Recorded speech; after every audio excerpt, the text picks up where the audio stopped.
caso de la banda del automóvil gris fue un caso notable, excepcional, porque sacudió completamente la Ciudad de México, una Ciudad de México que de por sí ya estaba perturbada por los movimientos revolucionarios que estaban pasando en ese momento y en ese año particularmente caótico como fue 1915.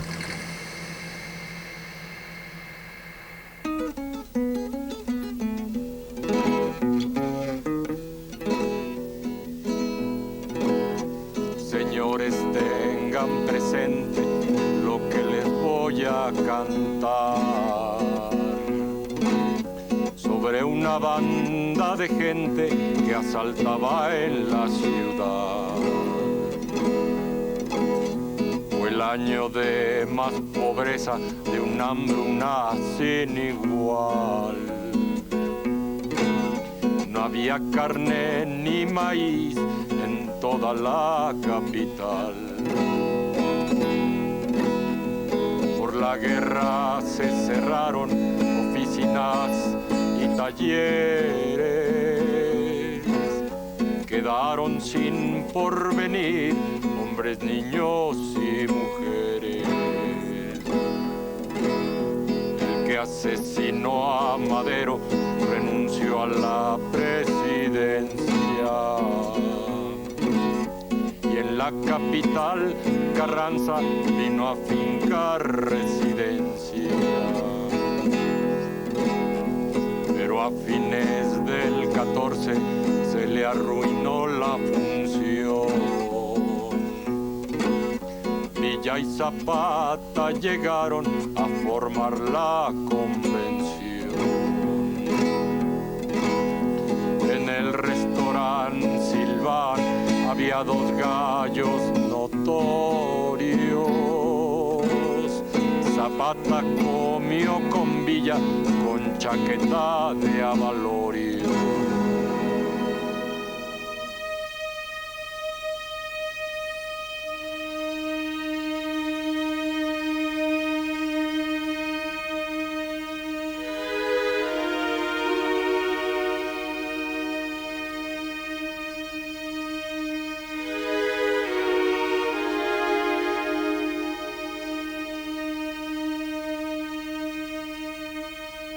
Zapata y Villa eran espejos que reflejaban las aspiraciones de la gente que los seguía fiel y ciegamente.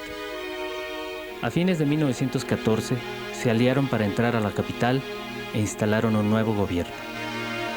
Los dos tenían en común que eran bravos guerreros. Llevaban muchos años luchando y odiaban a Carranza, pero en el fondo tenían muchas diferencias. El gobierno de la convención nombró presidente a Eulalio Gutiérrez y Carranza, desde Veracruz, se propuso eliminar a sus enemigos y volver a tomar la capital.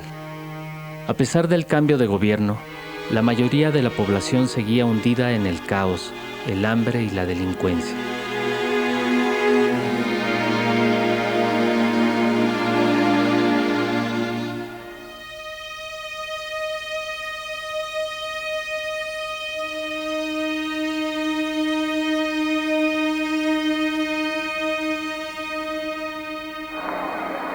Se abrieron las esperanzas, fue un histórico momento. Había muchos bilimbiques, pero faltaba alimento. Mucho dinero era falso, circulaban sabanitas. El billete era balín, calzones blancos, caritas. Los ricos no iban al banco, comían bien, se divertían. Lujos, monedas y alhajas, todo en sus casas tenían.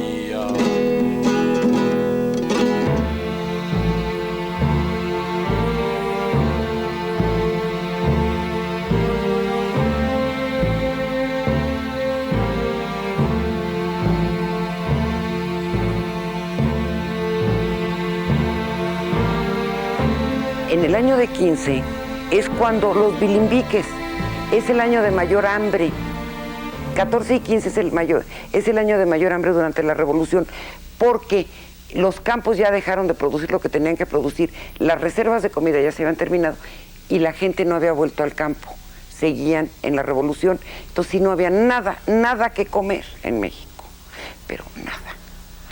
Y es la época de los bilimbiques, cuando cada gobierno que tomaba cada ciudad emitía papel moneda, que a la caída de ese gobierno dejaban de tener valor los bilimbiques, o sea, la Ciudad de México la tomaban los carrancistas, emitían su dinero.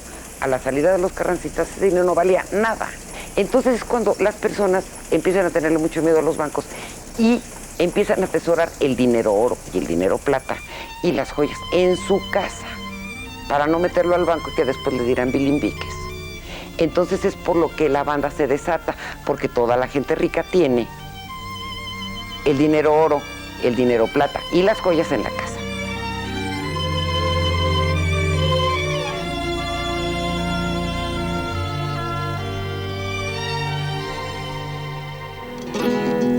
Con zarzuelas y revistas los teatros se llenaban. Al pueblo le daban circo, los toros se abarrotaban. Querían contemplar la belleza de Conesa y la gracia tan sensual de la vedette de Minerva. Mientras las damas cantaban los hambrientos del país, gritaban que no querían dinero sino maíz.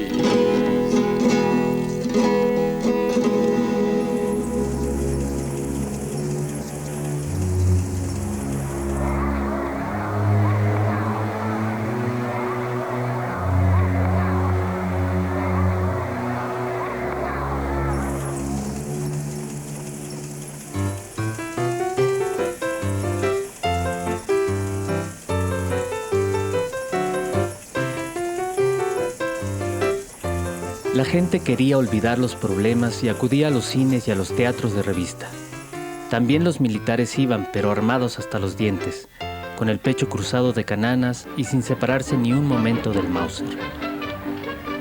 Derrochaban dinero y andaban por la ciudad acompañados de prostitutas, escoltas y bandas marciales. Así los tenía contentos el gobierno carrancista. Los generales Juan Mérigo y Pablo González tenían ballets que los cepillaban y vestían, y entre ellos competían para ver quién se daba mejor vida y conquistaba más mujeres. Los capitalinos les apodaban los pollones. Se decía que María Conesa, llamada la Gatita Blanca, nombre que tomó de una de sus revistas, era cortejada por Juan Mérigo. Otra artista que deslumbraba por su belleza era Mimí Derba.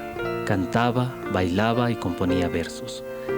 De ella se rumoraba que era la querida del general González.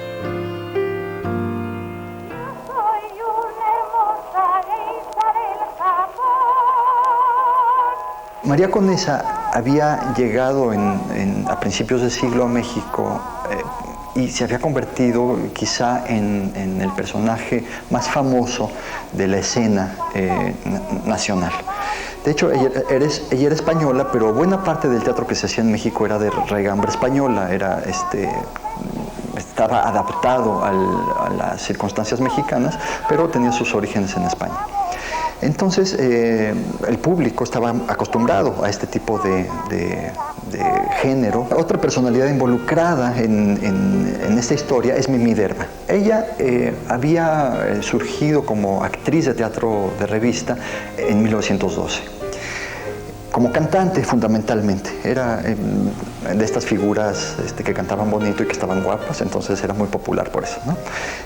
Hacia 1915, cuando ocurren los acontecimientos de la banda, ella es una figura ya muy famosa, por lo menos en la Ciudad de México. La ambición de Mimí Derba era convertirse en una estrella a la manera de las divas. Esa era la ilusión que tenía no solo Mimi Derba, sino todas las nacientes estrellas del cine en esos momentos. En 1917 ella se asocia con Enrique Rosas para producir películas de ficción. Rosas hasta este momento había hecho documentales, ¿no? A partir de 1917 empieza a hacer películas de ficción, y esas películas de ficción culminan en El automóvil gris, que es la película que filma en 1919 sobre la historia de la banda.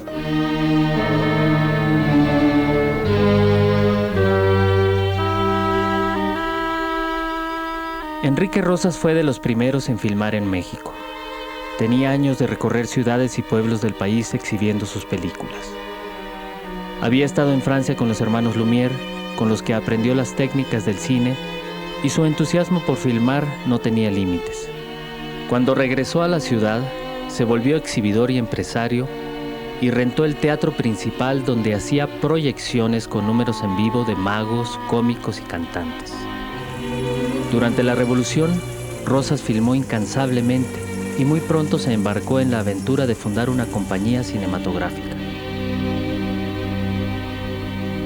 Yo saco en consecuencia que mi abuelo pues, era una persona loca, que después llega a México ya con su cámara y entonces se pone a filmar todo lo que ve. Filma a don Porfirio que se baja, a don Porfirio que se sube, porque ya ves que el primer actor del cine mexicano fue don Porfirio. Es al que tanto Toscano como Jesús H. Avitia, como mi abuelo lo ponen a subirse y a bajarse todo el día del tren. Hasta que mi abuelo un día llega a tener tanto material de subiéndose y bajándose del tren, que se le ocurre, fíjate, se le ocurre el primer documental, pues a lo mejor del mundo. Porque un día dice, bueno, ¿y por qué tengo que subir y bajar a don Porfirio del tren? Mejor me voy con don Porfirio en el tren y le filmo todo el viaje. Era un viaje que iba a ser a Mérida. Y le filmo hasta que llegue a Mérida, la bajada en Mérida, y más o menos lo que va a ser en Mérida. Eso pues se convierte en el primer documental, no, o la primera noticia del cine mexicano. Fue el primero que se le ocurrió unir todo el viajecito. Pues tenía su cámara y la pasaba a bomba con su cámara.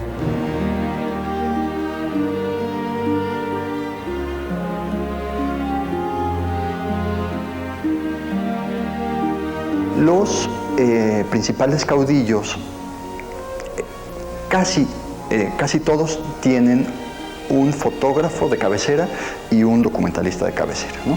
En algunos casos, como Álvaro Obregón, el fotógrafo es a la vez el documentalista, ¿no? Es la misma persona, en este caso Jesús H. Avitia. Pero en otros casos no. Por ejemplo, Pablo González, que va a ser uno de los personajes interesantes alrededor de la historia de la banda del automóvil gris, tiene a un documentalista que se llama Enrique Rosas, ¿no? Así, como Rosas está con Pablo González, Toscano está haciendo otras películas documentales, Avitia está haciendo sus películas para Obregón. Es decir, hay una escuela documentalista muy pronunciada, muy poderosa en este momento en México. Lo interesante aquí es que las dos tradiciones del espectáculo, que son la del documental y la del teatro de revista, confluyen en dos personajes decisivos para la historia de la banda del automóvil gris, que son Enrique Rosas y Mimi Derba.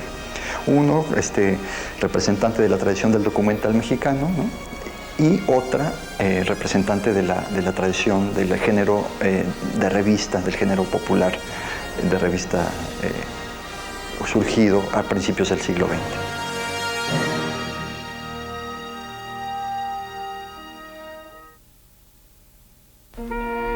En enero la convención se dividió. Eulalio Gutiérrez se fue a San Luis Potosí y Roque González Garza tomó su lugar durante unos cuantos días. Los constitucionalistas con Obregón al frente ocuparon la ciudad. Carranza se estaba haciendo fuerte otra vez. Después de varios años de revolución, una gran parte de la población estaba cansada de la guerra, desilusionada y dispuesta a aceptar a cualquiera que garantizara la paz y la tranquilidad. En medio de la confusión y de tantos cambios de gobiernos, un falso coronel liberó a los presos de las cárceles, quienes eufóricos lanzaron vivas a sus libertadores. Antes de su fuga, varios presos incendiaron el archivo de la cárcel para que no quedara huella de su vida pasada.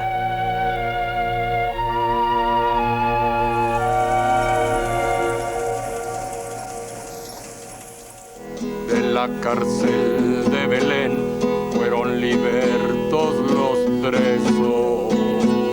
En tumultuoso tropel se fugaron sin tropiezos. Uno de los que escaparon fue el hispano Higinio Granda, que de inmediato se puso a organizar una banda. Prisco, Quintero y Oviedo entre los cacos miré. A Lara, Chao y Mercadante, Fernández y Bernabé. Todos ellos eran fichas, pero el jefe de su banda, ficha de gran trayectoria, se llamaba Higinio Granda.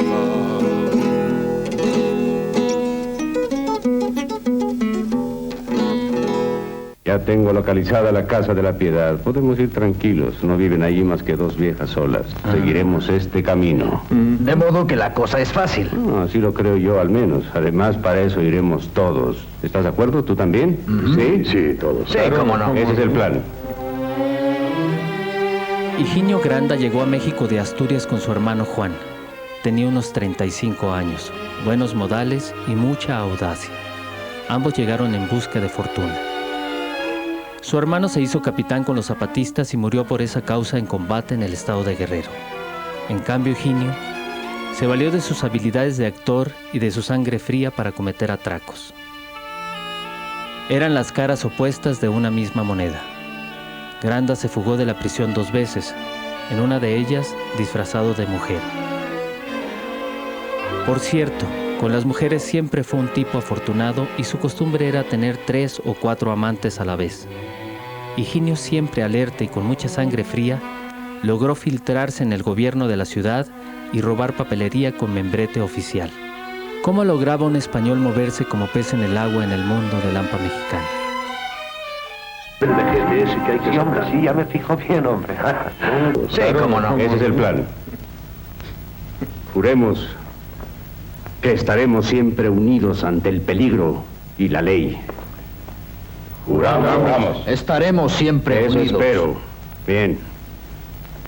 ¿Y a ti? ¿Qué te pasa? Nada, hombre, nada.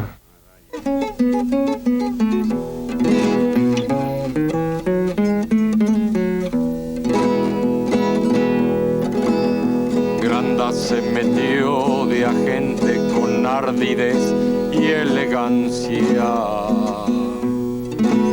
y se robó documentos de la propia comandancia. Con disfraz de militar y un coche torpedolancia, se lanzaron a catear residencias con prestancia. Andaban por la ciudad en auto gris muy catrín, con la orden de cateo repartiéndose el botín. Comenzaron a temblar los ricos y aristócratas que escondían sus pertenencias ante esa banda de ratas.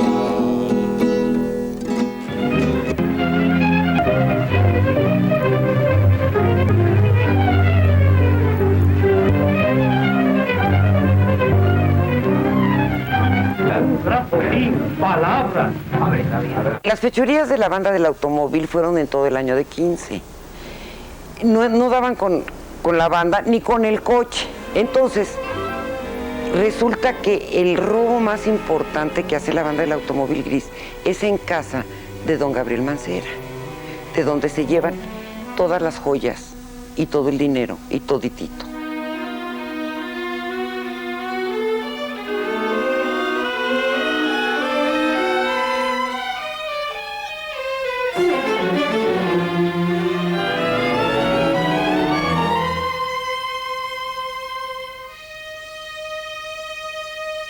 Los miembros de la banda seguían usando los uniformes militares y no dejaban de ser noticia de primera plana.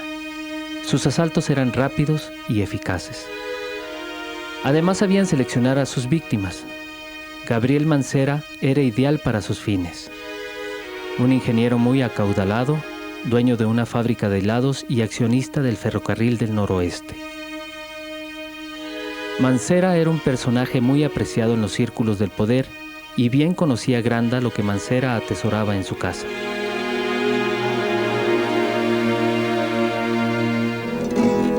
Al salir la convención, la banda se aprovechó que en manos de otro gobierno la capital se quedó.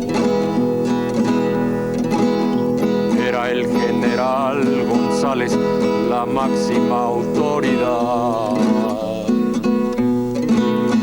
y esa fuerte de Carranza para volver a ganar. Él quiso meter al orden a la insegura ciudad. De Nuevo León era el hombre y tenía la autoridad. Dice que era arrogante y era grande su ambición. De mi Minerva el amante quería mandar la nación.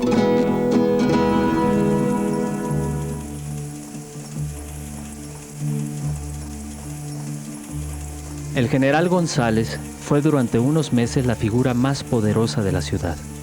Era un hombre enérgico y sumamente ambicioso. Fue magonista durante varios años. Después se unió a Madero y participó activamente en la insurrección. Luego luchó contra Orozco y Victoriano Huerta. Adquirió prestigio en su carrera militar y Carranza lo designó jefe del Ejército de Oriente.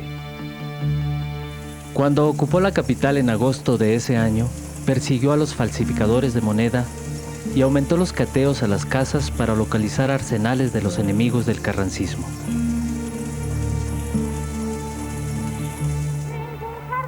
Alguna vez por casualidad, por esas cosas del destino, la señora Mancera va al teatro de revista a ver, que se me hace raro que la señora Mancera haya ido a un teatro de revista, pero bueno, va a ver a María Conesa, y María Conesa ese día sale con su collar de esmeraldas. Entonces la señora Mancera dice que ese collar se parece al suyo.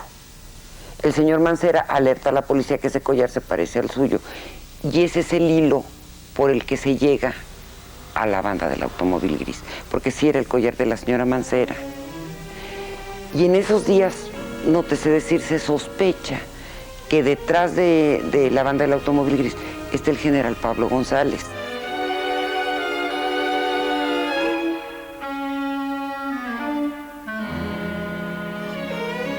En una película como El automóvil gris de Enrique Rosas es interesante porque precisamente nos muestra todos estos entretelones ocultos de la sociedad, ¿no? Por ejemplo, ya desde el momento de que había esta relación de los militares en el poder, esta relación, por ejemplo, tácita de Pablo González como personaje, aparentemente la cabeza o el líder o el cerebro de la banda, que curiosamente lo que hizo Enrique Rosas fue eliminar todo este contexto político, eliminar la posibilidad de que Pablo González estuviera por una razón muy sencilla. Pablo González era el productor de la película, ¿no?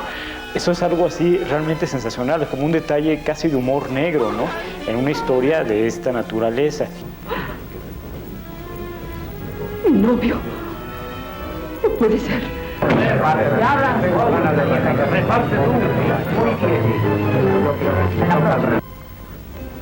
Madre mía, qué horror. Gabriel Mancera, Eduardo Olvera, Arístides Martel y el señor Colín eran algunas de las víctimas de la banda. Varios de ellos se habían quejado con Carranza, por lo que el gran jefe presionó al general González, pues empezaba a circular el rumor de que los militares de alto rango estaban implicados con los de la banda. Las familias ricas no se decidían a presentar sus denuncias y algunos hasta se negaban a dar entrevistas a los periódicos. Es probable que tuvieran temor a las represalias de los zampones. Sin embargo, algunos empezaron a reunir pruebas y testimonios para rendir su declaración a la policía. Unos decían que había 2 automóviles de color gris y que los integrantes de la banda no se conocían entre sí y que había varios extranjeros entre ellos, sobre todo españoles. Por la presión y para limpiar su imagen, Pablo González desplegó un numeroso grupo de agentes y policías para lograr la captura de los asaltantes.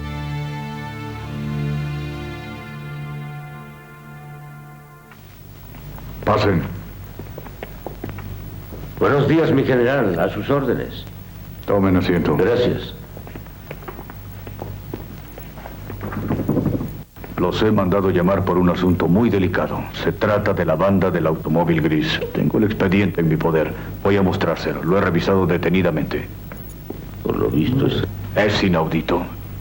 Es intolerable. Les doy un plazo de 8 días para que aprendan a esos miserables. No quiero que escape ni uno solo. Entendido. Sus órdenes serán cumplidas. Eso espero. Pasen. Adiós, señor. Yo creo que desde el principio Pablo González quería hacer películas de propaganda a través de esta empresa. Rosas había sido su documentalista y las películas de ficción estaban cobrando tal importancia que él debe haber pensado que la propaganda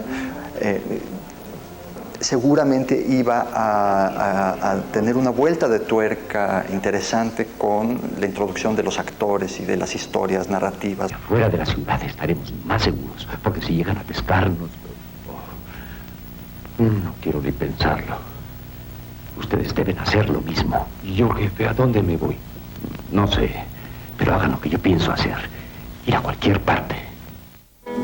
Por tratarse de los ricos, la secreta investigó. Por rincones y escondites, delincuentes balaceó. A Pancho Viedo pescaron y Ernestina a su mujer. Antes de que se fugaran, les cayeron sin cuartel. En la oficina de Granda encontró la policía un muñeco de la banda que de militar la hacía.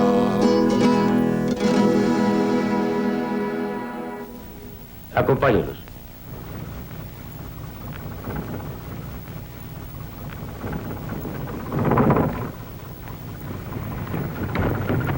¿Tú eres el chofer que mandamos buscar? Sí, señor, a sus órdenes. Conoces perfectamente a Granda, ¿no es cierto? Tú lo conoces.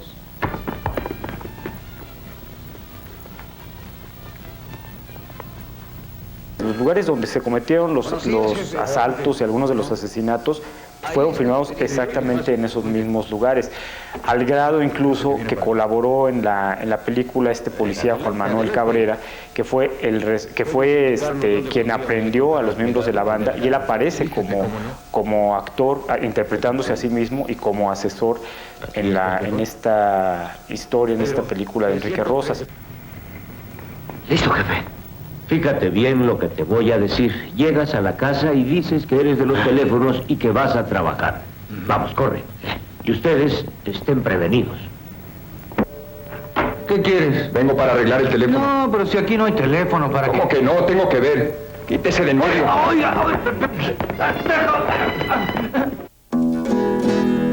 Mercadante cayó preso, Ángel y Carmen también. Para ellos no hubo regreso a su vida en el Edén. En el poblado de Apam, Quintero fue sorprendido, entregado por su padre que lloraba muy dolido.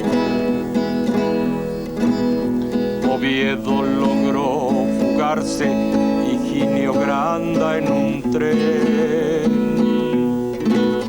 huyó salió para Cuernavaca, desde entonces no lo ven.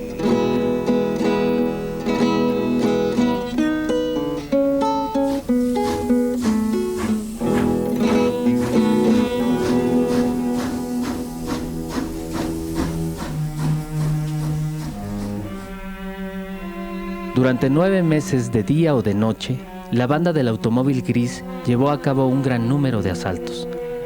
Se le atribuyeron alrededor de 180 robos. También llegaron a operar en diversos municipios fuera de la ciudad.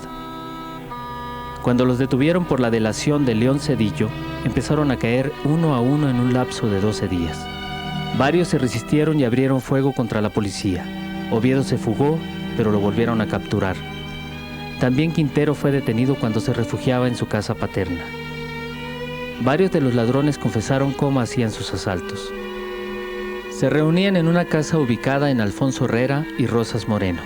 Se repartían las falsas órdenes de cateo selladas por la inspección de policía. Luego se juntaban en la calzada de Verónica, donde el automóvil, conducido por García, pasaba a recogerlos. Ya dentro de las casas cortaban el teléfono y obligaban a los dueños a abrir roperos, cajas fuertes y cómodas de donde sacaban alhajas y dinero. Después, salían en una vertiginosa fuga en el automóvil gris. Dijeron que las joyas robadas las vendían al judío Selim Jalifat, quien a su vez las colocaba en los Estados Unidos. Parte de las joyas fueron recuperadas por la policía, pero se ignora si fueron devueltas en su totalidad a los propietarios.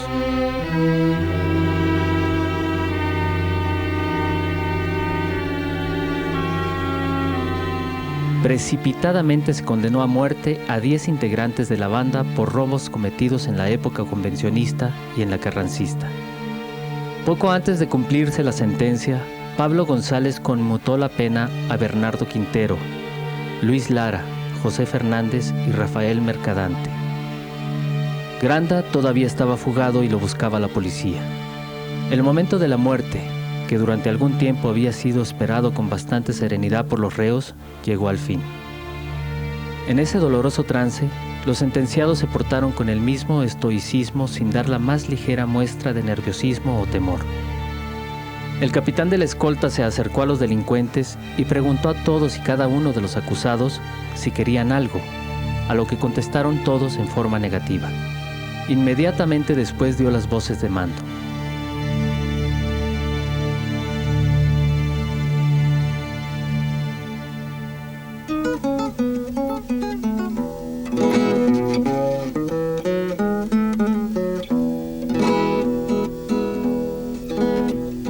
Fatídico año 15 terminó con la captura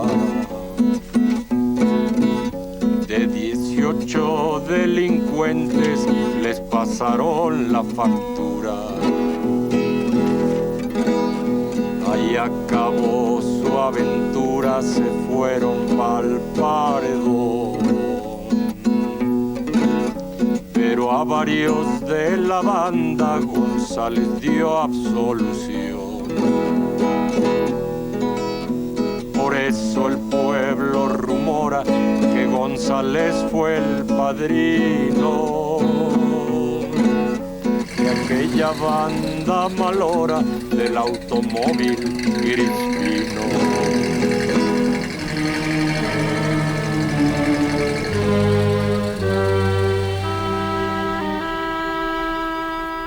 Las autoridades militares utilizaron el recurso del fusilamiento para someter al orden y espantar a la hambrienta población. Había que acabar con los rumores que circulaban sobre la participación de jefes militares en los robos, y ellos confiaban en los buenos resultados de sus maniobras.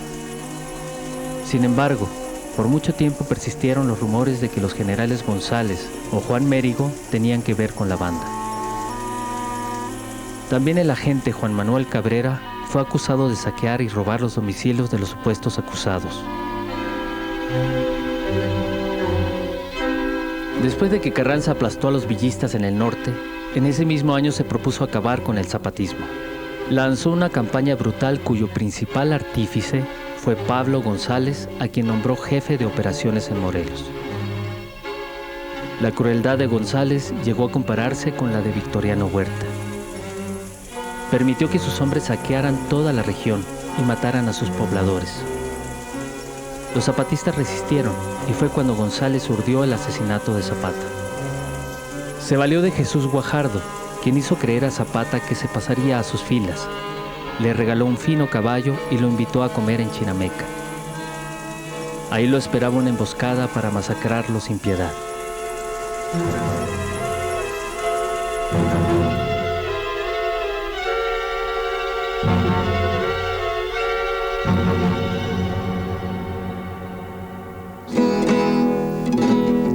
González mató a Zapata y subió otro general.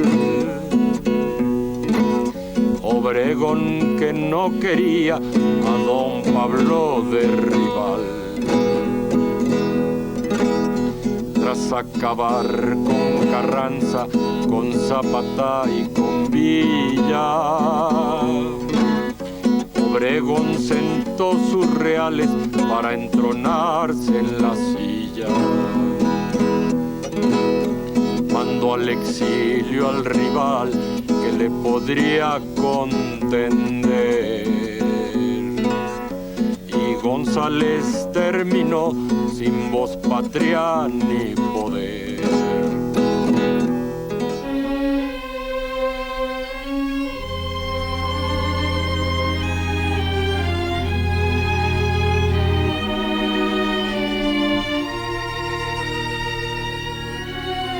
Esta es la cámara, es una cámara portátil que te darás cuenta porque aquí está su tripié. Es una cámara portátil con la que se filmaron las escenas del automóvil. Esta es la cámara del automóvil, mira, y está en casi prácticamente perfectas condiciones. Adentro tiene un rollo.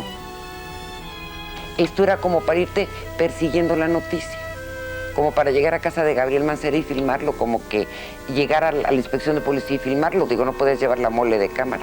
Es una cámara portátil, pero porque el automóvil se filmó como noticia, como noticiero.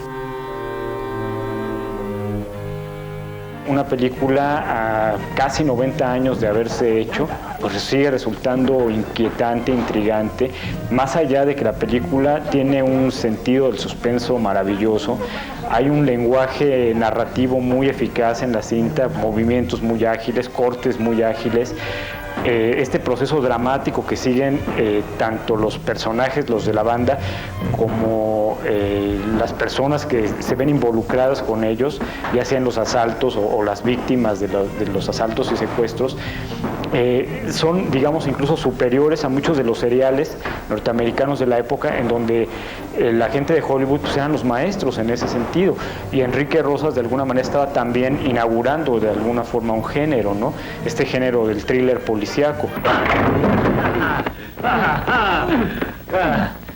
Con que creíste que te ibas a escapar.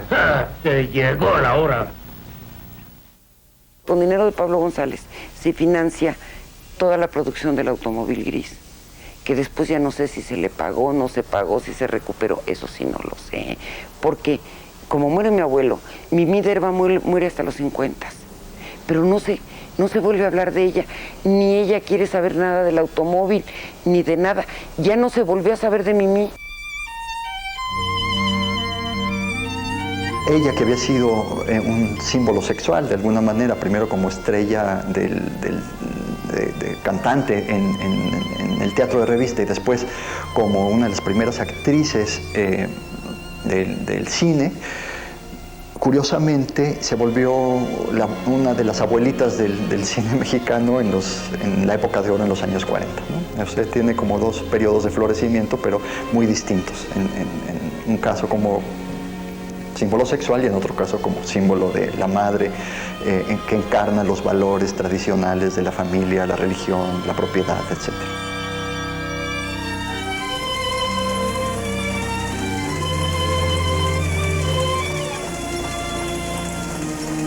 A Pablo González, que tiene tomada la ciudad en 15, se le llama el nacido para perder porque pierde la Ciudad de México, pierde contra Obregón, pierde a Mimi Derba, y pierde la silla presidencial, pierde todo.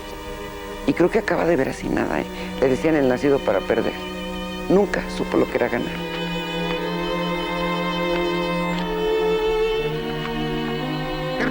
Estos personajes del automóvil gris, bueno, van a ser otra vez utilizados en el caso de la película Las Abandonadas, esta cinta de Emilio Fernández, del Indio, de 1944, con Dolores del Río y Pedro Armendáriz.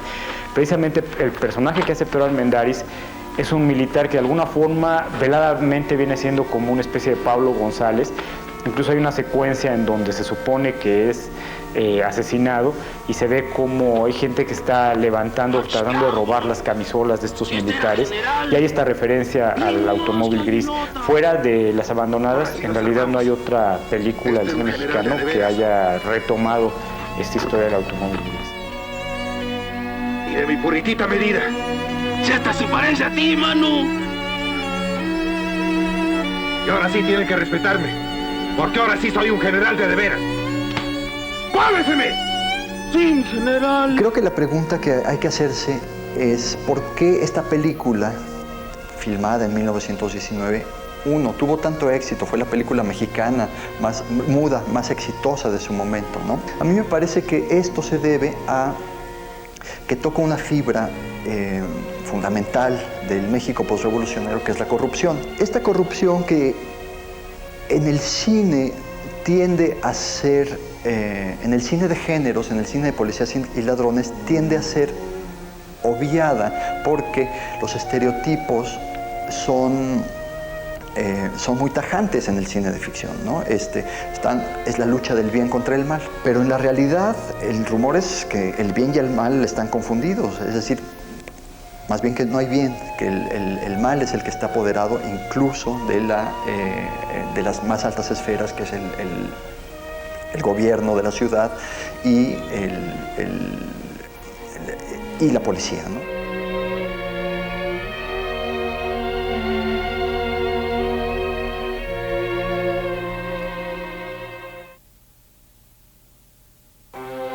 Entonces el automóvil gris es, al menos en esta tendencia y hasta donde se ha podido encontrar, digamos, la obra maestra en la medida en que marca una pauta, marca una ruta, que después el cine mexicano continuará y que años después ya dejará de cultivar para ser retomado solamente en décadas ya más recientes, a partir de los 60, 70, etcétera, y que es una de las tendencias cinematográficas que, a mi entender, le han dado mejor resultado estético a una cinematografía como la mexicana. La película logró circular mucho con cierto efecto de nostalgia por esa época, ¿no? O con un cierto efecto de nostalgia por esa época, que está muy bien captada en la película. O sea, que esta intención documental, esta vocación documental realista de Rosas y de su equipo, logra preservar in vitro toda una época, todo un momento del país.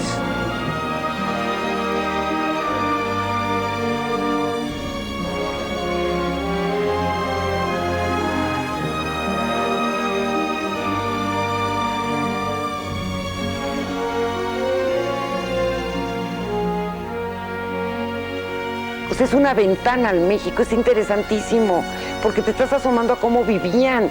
No hay decorador, no hay ambientalista, no hay... Así era.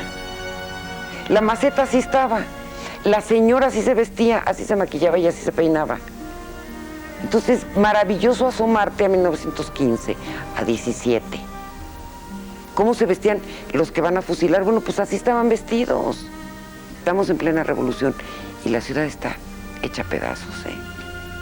Las calles levantadas, no hay banquetas, las casas se ven, mansiones porfirianas, pero están todas balaceadas.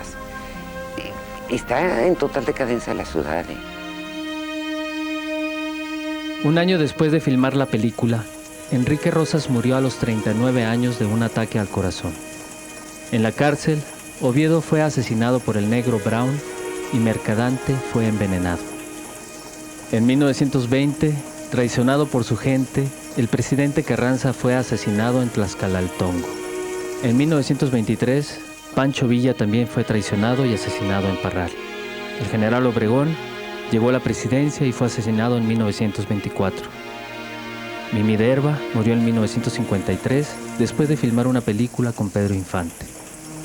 Pablo González quiso la presidencia, Se sublevó, pero fue detenido y condenado a muerte.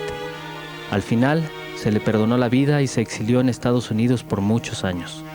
Se dijo que el general no era nada ni nadie, sino un hombre que dejaba muy tristes recuerdos. Nunca se supo qué pasó con Higinio Granda. Dijeron que Obregón le facilitó su retorno a España. Otros aseguraron que se fue a Cuba y se hizo empresario. Los expedientes judiciales sobre el caso de la banda del automóvil gris también desaparecieron.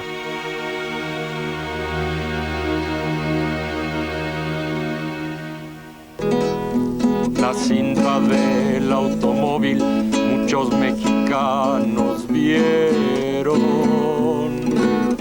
y en países muy lejanos también la distribuyeron.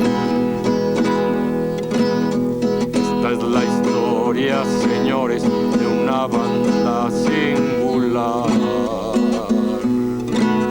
con todos sus pormenores para contarse y filmar.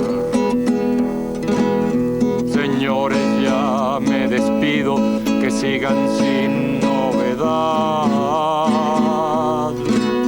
Cuídense de los rateros